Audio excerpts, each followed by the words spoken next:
Pat's here to talk a little bit about one of their free-to-play successes, Fairway Solitaire, and how they got there. So with that, I'm going to turn it over to you.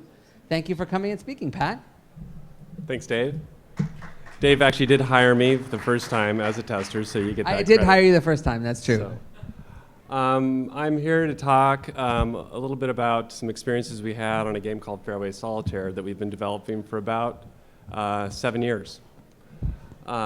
We've released many versions of it along the way. And I also want to talk a little bit about how to make some money and how to basically lose some money, making some decisions that turn out wrong. A little bit before I start, I have to give a little bit of props to Melissa, who helped me put this presentation together. I have no idea how to use Prezi, which is this presentation software, and she also took a bunch of pictures from the internet that I had no creative control over. So just want to, I apologize for this. I'm not as arrogant as some of the pictures that show up after this. So like Dave said, I'm the VP of Studios at Big Fish Games. We're a big company. We're about 700 people. We have places around the world. And I run a studio in Seattle and Vancouver. And we make games, and I really love what I do. So I'm here to talk a little bit about me and a lot more about some good stuff and bad stuff about Fairway Solitaire. That's the agenda. Before I got into games, I really wanted to be a doctor for some stupid reason. Because when I was along the way, I realized that I really hated people that complained. So people who work for me also realize that in spades.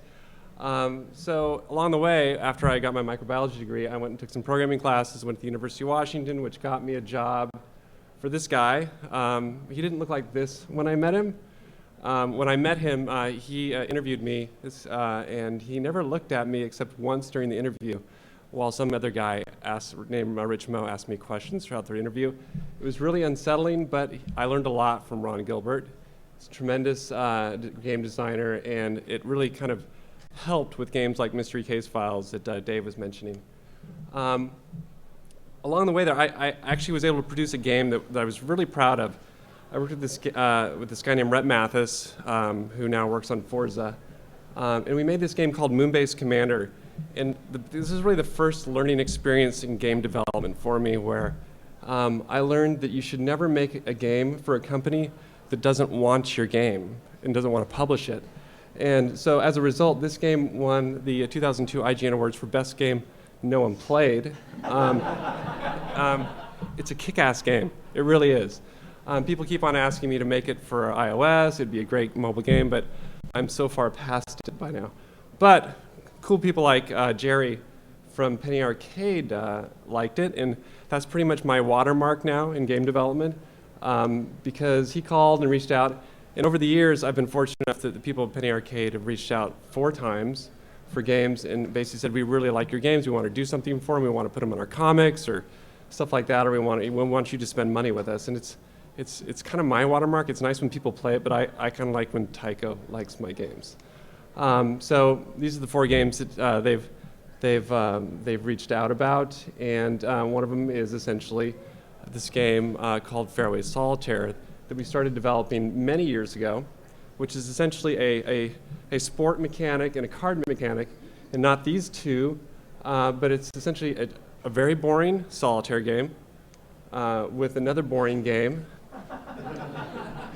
with Rodney Dangerfield.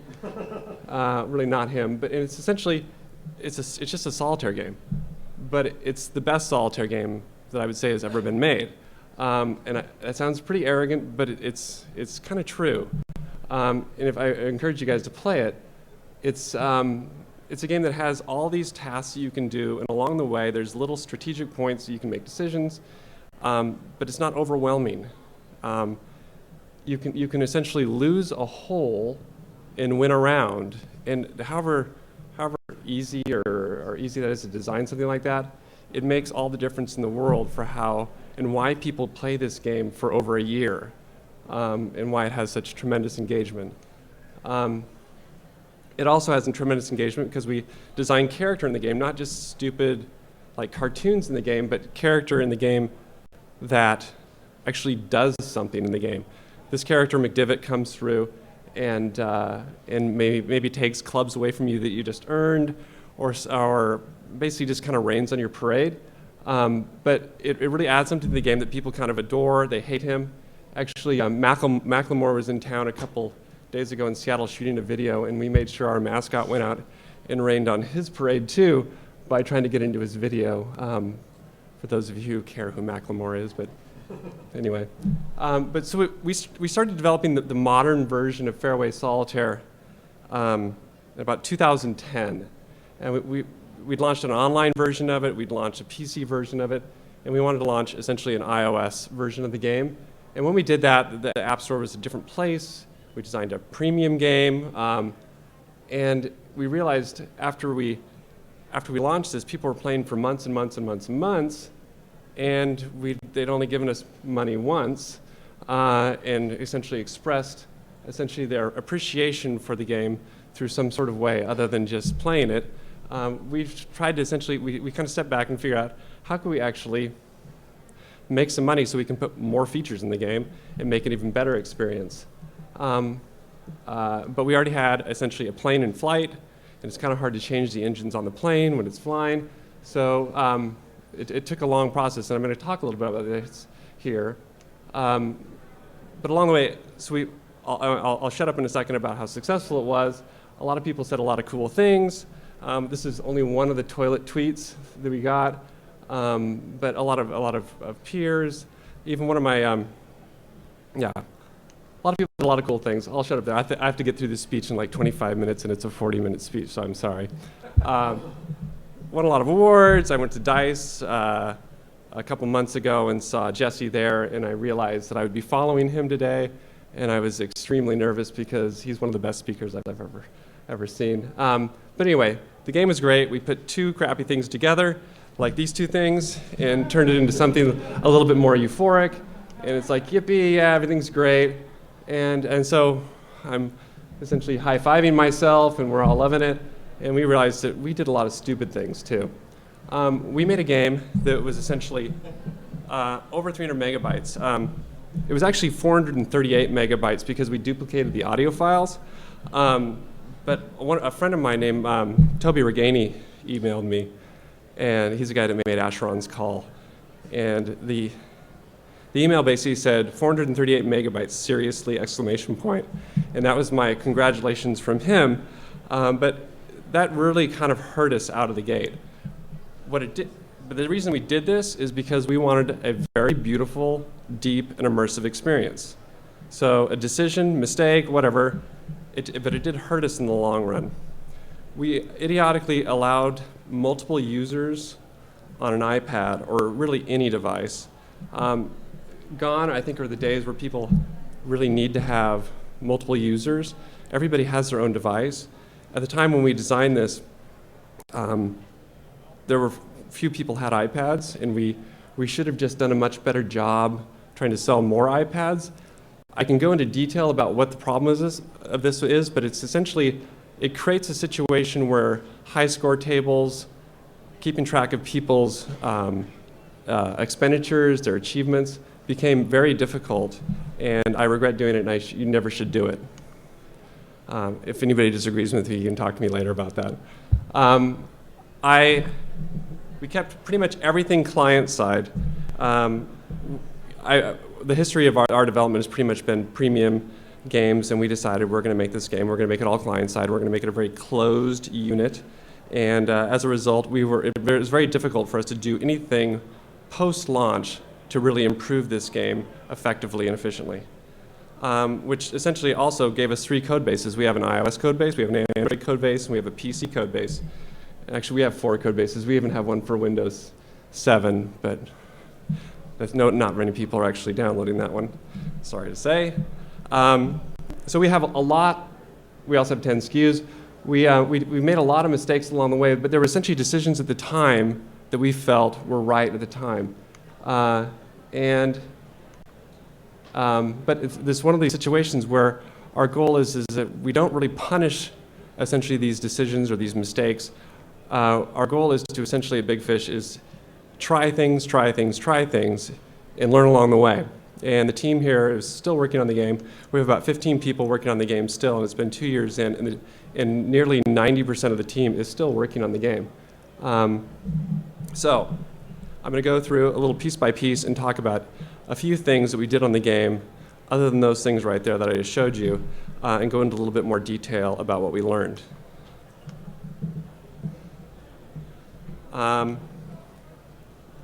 First thing, we knew we had a good game when we launched it, but we didn't really grasp how good it was until after we launched it. We didn't really believe that we had a good game. Otherwise, we would have made a decision that we would have made more content available server side after it was launched. We found that people finished 50 hours of the gameplay we delivered in less than 2 weeks.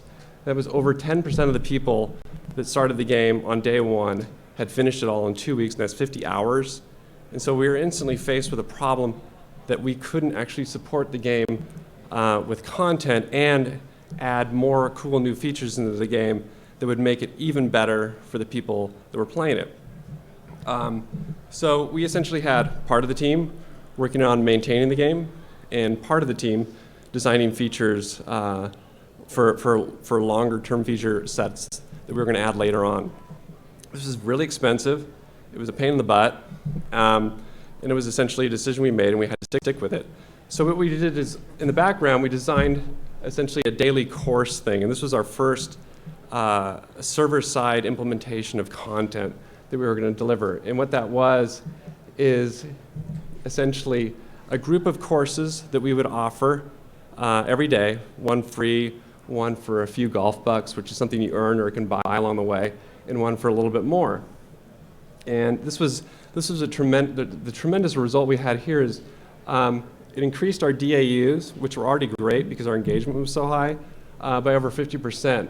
And our engagement that was pretty much was at about 25% at that time, increased by another 30%, which is our DAU over MAU. This was pretty satisfying, basically because we were bringing people in and we're essentially now giving them an opportunity to play the game every day for 6, 7, 8 months. Actually, let me go back here for a second. Yeah, sorry. The next thing I want to talk about is, like I said, we knew we had a good game, but we made decisions that we wanted to essentially, our goal was to make the game better. It was also to make more money in the game, and we started making decisions that were a little bit desperate in the way that we actually monetize them. For example, this daily mode here. We found we had some contingent and different data tracking in the game, and we found that people who essentially played the first course and finished it, only 15% of those people played the third course along the way, and we thought, well, that's pretty cool, but we actually wanted to improve this. So we had a bright idea. We figured we could actually, if we created more players at the end, we could make more money.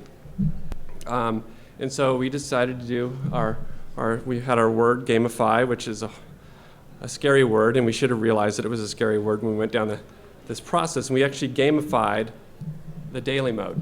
And the daily mode, essentially from this point forward, if you essentially beat the first course, you got a discount on the second course. And we gave essentially a 75% discount on the second course, and essentially a 75% discount on the third course. And we figured more people would play. And we found that it did work. Essentially all our metrics for how many people played those courses increased by 100 or 100+%, which was awesome. We thought, that's great. We did it, but our revenue dropped by 10% because we gave 75% off. I mean, we could have done it probably for 5% off and got this, I don't know, we probably could have doubled our revenue. But it's one of those things that you make a decision and you can't really do anything about it. And we moved forward. We created a better experience for the players, which is great. But we could have actually, if we would have thought a little bit more about essentially the cost benefit for the steep discount we made, it would have been probably a much better revenue decision for the game. Granted, just a step back, we want to make fun games. We try to make fun games, but we also want to make money too. So I don't want to sound too sterile about the fact that we just don't want to. Our goal isn't just to make money off these games. But so anyway, Back to the presentation. The next thing is, when I was at Humongous Entertainment and we were working on Moon-Based Commander, I think the idea of the marketer and the developer was pretty much at loggerheads with each other. And I have to say that one thing that is very promising right now that people are essentially embracing that a lot more in free-to-play, and people are really taking more of a holistic view of their game, essentially from development to launch, and how they distribute it. And it's great to see that. I think people just need to be reminded they need to do that at all areas. So I kind of look at marketing from multiple levels. I even think of data collection as marketing, because you're essentially grabbing data about the user's behavior, whether it's about how they play or essentially how we find out the efficacy of marketing spend. And so when we were essentially putting our data tracking in the game, we started doing a little bit, and then we decided, well, if we have a little bit, let's just do everything. And we started essentially pulling in so much data that we essentially broke our system. And not just broke the system from like a technical side, we broke it in the sense that we essentially came into a situation where our product managers got into this analysis paralysis, where they stopped essentially thinking about just specifics of how to make the game better and how to improve the efficacy of our marketing channel, and they started thinking about just everything. It's one of those things that I think when you're developing a game, if you just focus on what makes it fun and how you are not wasting money, you can actually kind of be more at peace at how you look at the data in the game. So some more marketing stuff here. We wanted to capitalize on the knowledge that we had received from this. So we started doing things in the game like putting pop-ups and stuff like this. People are playing this game many, many times a day, every day of the week. So we started marketing stuff in the game, telling them about things in the game that we had added to it. And one of the things we did, like everybody else does, is we put push notification in the game. And we had pretty high user adoption of the push notification because we added in after the game was live. I think we had over 30% adoption of push. But it only serves a small group of we kind of missed the other 70%. But the cool thing is when we do push notification, our sales, our revenue increases by over 70%. And that's all cool, but we're missing actually another 70% of the audience, so that could actually be even higher. So we also added things like in-game interstitials. And in-game interstitials have been one of our best successes in the game for actually providing awareness to people about things that are going on in the game. We have the concept of a shop in the game, and nobody knows it's there, so we have to tell people about it and essentially then deep link into that when you have a sale. And when we did that, our revenue increased on sales by 240%, which was really cool because it's great because we're telling people about things in the game and essentially providing a better experience and making more money. We also tell people about different features in the game, what's coming up. We tell people about our social channels. And one of the cool things about our social channels is, and I don't really know why, we haven't really figured out why, but our engagement of our social channel or our Facebook channels is somewhere between 20 and 35%, which is well above the industry average. And I don't know if that's because of how good our social marketing people are or if it's how good the game is, but that's just a number, and we're pretty excited about it. And it allows us to tell people about new features, if there's bugs in the game. We can essentially communicate it through this channel, and it actually has great efficiency to get out to the people. So, lesson 4, cheaters, which I would say is a good thing, essentially allow us to prosper. And I think everybody knows this. You essentially need to make a game for a lot of different people, especially when you have a single-player game like this where people aren't essentially doing PvP. You can essentially have cheaters in there and essentially allow us to make a better game for lots of different people. So along the way, one of the features we added into the game was essentially a concept of a wild card, and in our case, the wild card was essentially a bag of irons that we called the Midas Touch, and we sold this for 99 cents for 9 clubs. and we got our revenue increased by about 200% from that point forward in the game. I think a lot of games do this. Candy Crush has, hard candy that you can whack things with. It's essentially the same sort of thing where you essentially buy a cheat for the game, and it doesn't hurt the experience for the people that don't spend the money. There's no essentially pay-to-win methodology here. It's just essentially pay to not have me play it 100 times to win if I'm just not lucky with a good deal. One of the things we can do with that information is we also made courses more difficult.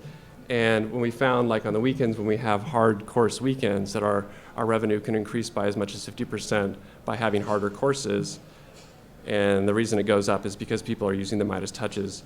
And I'm sure a lot of other games do that too. And I just wanted to give you some numbers or information about the efficacy of that when you do these promotions.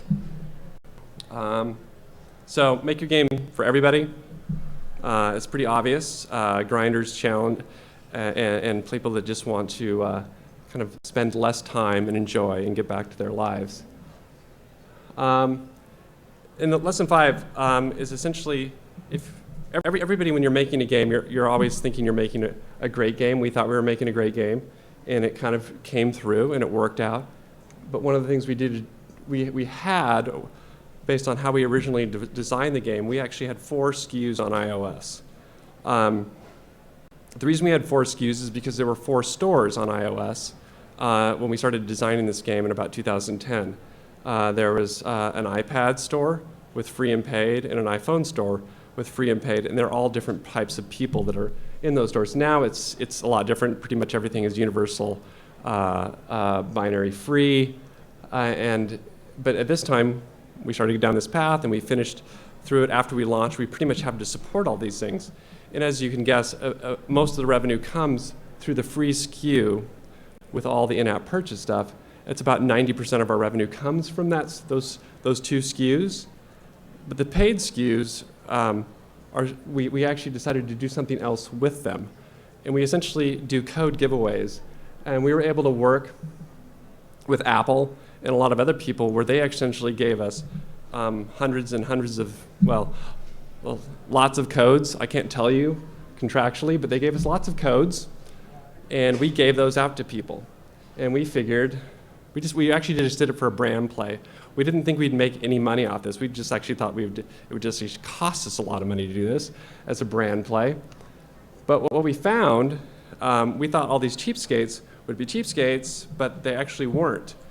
These people, due to the kind of the laws of reciprocity, actually spent a lot more money in the game because we gave them something free.